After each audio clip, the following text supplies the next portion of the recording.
एक दिन श्री कृष्ण और अर्जुन बातें करते हुए महल से दूर निकल गए। मार्ग में उन्होंने एक गरीब ब्राह्मण को भिक्षा मांगते हुए देखा। अर्जुन को उस ब्राह्मण पर दया आ गई, अतः उन्होंने उसे सोने के सिक्के से भरी एक थैली दे दी। ब्राह्मण बहुत प्रसन्न हुआ और वो सिक्के लेकर घर चल दिया। जंगल के रास्ते में उसे एक चोर मिल गया जिसने उसके सिक्के लूट लिए। ब्राह्मण बहुत दुखी हुआ। मेरा भाग्य ही खराब है, यह कहता हुआ भाग्य को कोसता हुआ ब्राह्मण पुनः भिक्षा मांगने आ गया। अगले दिन जब कृष्ण और अर्जुन उधर से गुजर रहे थे तो उन्होंने फिर से उस ब्राह्मण को भीख मांगते देखा। वो उसके पास पहुंचे तो उन्हें चोरी की बात पता चली। अर्जुन ने फिर से उस पर दया करते हुए उसे एक बड़ा सा हीरा दे दिया। ब्राह्मण घर पहुंचा। उसने हीरा एक पुराने घड़े में रख दिया जिसका प्रयोग नहीं होता था और सोने चला गया। अगले दिन ब्राह्मण के उठने से पहले उसकी पत्नी पानी भरने नदी की ओर गई। पानी भर के लाते समय उसके हाथ से घड़ा फिसलकर गिरा और टूट गया। ब्राह्मण की पत्नी को याद आया कि घर में एक पुराना घड़ा है जिसका प्रयोग नहीं होता। उसने सोचा क्यों न उसी में पानी भर लाया जाए। वो घर आई, घड़ा उठाया और वापस पानी भरने चल दी। नदी में जब उसने घड़ा डुबोया तो हीरा घड़े से निकलकर पानी में बह गया। जब वो घर आई तो उसने देखा ब्राह्मण पूरे घर में कुछ खोजता फिर रहा है। ब्राह्मण ने जब अपनी पत्नी के हाथ में उस घड़े को देखा और घड़े में सिर्फ पानी भरा देखा तो वह समझ गया कि क्या हुआ होगा। हताश निराश ब्राह्मण पुनः अगले दिन भीख मांगने उसी स्थान पर पहुंच गया। संयोग के बाद अर्जुन और कृष्ण वहीं से लौट रहे थे। उनका ध्यान फिर से उसी ब्राह्मण की तरफ गया। उत्सुकतावश वो उसके पास पहुंचे और उससे पूछा कि अब आपको भीख मांगने की क्या आवश्यकता पड़ गई। ब्राह्मण ने फिर अपनी कहानी सुनाई।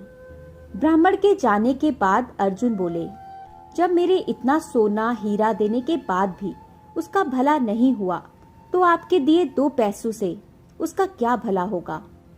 श्री कृष्ण मुस्कुराए और बोले, देखते हैं क्या होता है। ब्राह्मण अपने भाग्य को कोसता हुआ घर जा रहा था। रास्ते में उसने एक मछुआरे को देखा जो कि एक ताजी मछली पकड़कर ले जा रहा था। मछली उसके जाल में फड़फड़ा रही थी और छूटने के लिए प्रयास कर रही थी। ब्राह्मण को उस मछली की स्थिति देखकर दया आ गई। उसने सोचा, इस 2 पैसे से मेरा क्या भला होगा, क्यों न इससे इस मछली के ही प्राण बच जाए।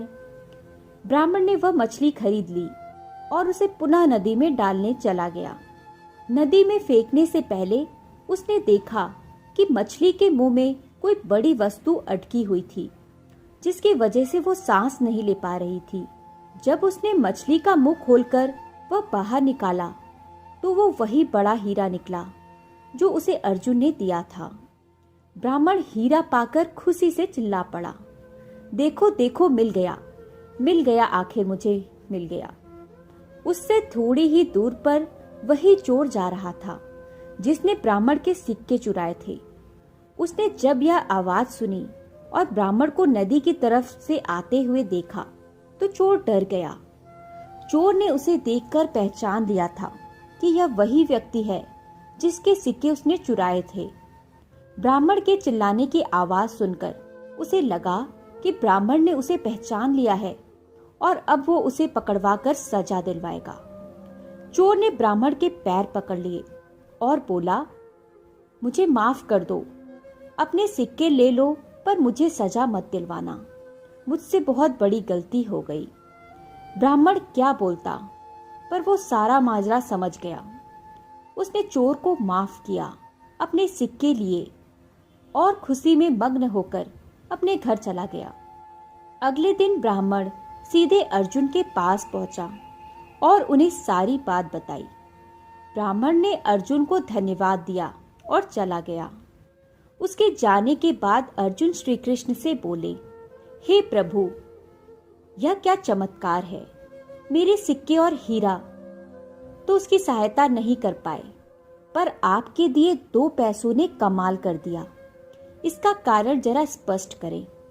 श्री कृष्ण बोले, अर्जुन, यह चमत्कार नहीं, सृष्टि का नियम है जिस पर दुनिया काम करती है। जब उसके पास ढेर सारे सिक्के और हीरे थे तब वह सिर्फ अपने बारे में, अपनी जरूरतों के बारे में ही सोच रहा था। लेकिन जब उसके पास 2 पैसे थे तो भी उसने उस मछली के भले के लिए खर्च कर दिए। इसलिए फिर उस ब्राह्मण की जरूरतों की जिम्मेदारी मैंने ले ली। हे अर्जुन, सत्य तो यह है कि जब तुम किसी दूसरे व्यक्ति के दुख दर्द में द्रवित होते हो या उसके सिवा किसी और जरूरतों की चिंता करते हो, उन लोगों के दुख दूर करने और उनकी जरूरत पूरा करने का प्रयास करते हो, तो तुम भगवान के कार्य में हाथ बटा रहे होते हो। फिर तुमको अपनी चिंता करने की आवश्यकता नहीं, तुम्हारी जरूरत भगवान खुद पूरी करेंगे। दोस्तों, कहानी अगर पसंद आई हो तो वीडियो को लाइक करें, शेयर करें और चैनल को सब्सक्राइब करें।